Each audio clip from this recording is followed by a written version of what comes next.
I'm Brenda Mahoney for Arlington Public News at the school committee meeting focusing on enrollment. All of the town's varying committees, town meeting members, and the public are getting a chance to speak about what to do about the schools that are now at capacity. The McKibben Demographic Research Firm went through the population data for the school system and concluded enrollments are growing fast. And although they may level off after several years, something needs to be done now. An outcome of the forecast is we have a wave. We have a wave going through the system. And what's happening is your elementaries are growing first, and that cohort of children are going to move into your middle school and then move into your high school. The wave will continue, home sales will continue to happen, new people will come in, and so it's just that to keep that in mind, because I know a lot of folks would look back to this and say, oh, well, you know, it all levels off there at the elementary schools. We're going to be in good shape. In truth, 10 years from now, the elementary schools will be higher than they are today. Experts from HMFH Architects came up with several different options to address the school crowding.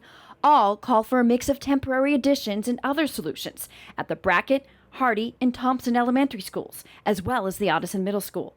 School officials would also take back the privately used but town-owned Gibbs School for either kindergartners, 5th graders, or 6th graders, or a combination of the latter two.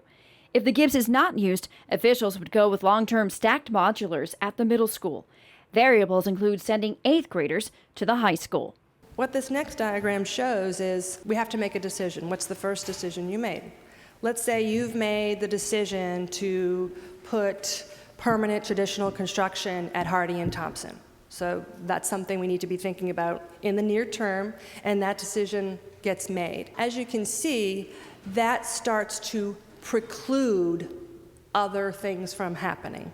If you're starting to follow the thinking here, it's the puzzle of when you make one decision, it will impact how these other decisions are made. We looked at it. We're happy to continue looking at any of these and other sort of variables, because I think more heads in the room, somebody's going to come up with some other scenario that we haven't thought of, and that's just the way it should be. Despite the solutions, some are still asking how the school system that just went through rebuilding most of its elementary schools got to this point. But one thing that keeps sticking out to me, and I feel like I'm kind of getting punched in the gut every time I hear it, is Thompson. And I hope that moving forward, we certainly take into account, do a little bit better job planning for enrollment in the feasibility process, because for a school that was just built, that is far, that's not right. And I don't mean to point fingers at anyone, and I know quite a bit of work went into that, but it certainly doesn't sit well with me. Others taking issue with displacing the Arlington Center for the Arts, which has been running a children's visual and performing arts program out of the Gibbs for over 25 years. The Gibbs building has been home to the Arlington Center for the Arts, the Leslie Ellis School, the Learn to Grow Preschool, and the Kelleher Center for Adults with Disabilities. The Gibbs organizations are not merely tenants. Over the course of nearly 30 years, we have become part of the fabric of this town. And the Arlington Center for the Arts is not just about kids. ACA is also part of what makes Arlington an attractive place to live.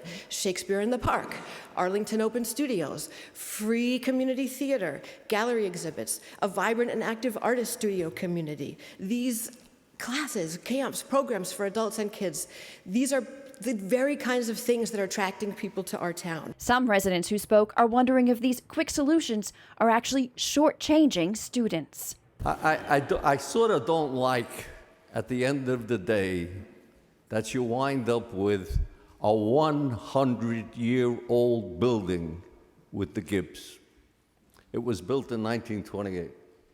So you wind up with a 100-year-old building that I'm going to buy a house in this town to send my kids to a 100-year-old building. School committee will now consider all of the various options, and at the next school committee meeting, people who are tenants at the Gibbs School will have a chance to say why they should stay there. Brenda Mahoney for Arlington Public News.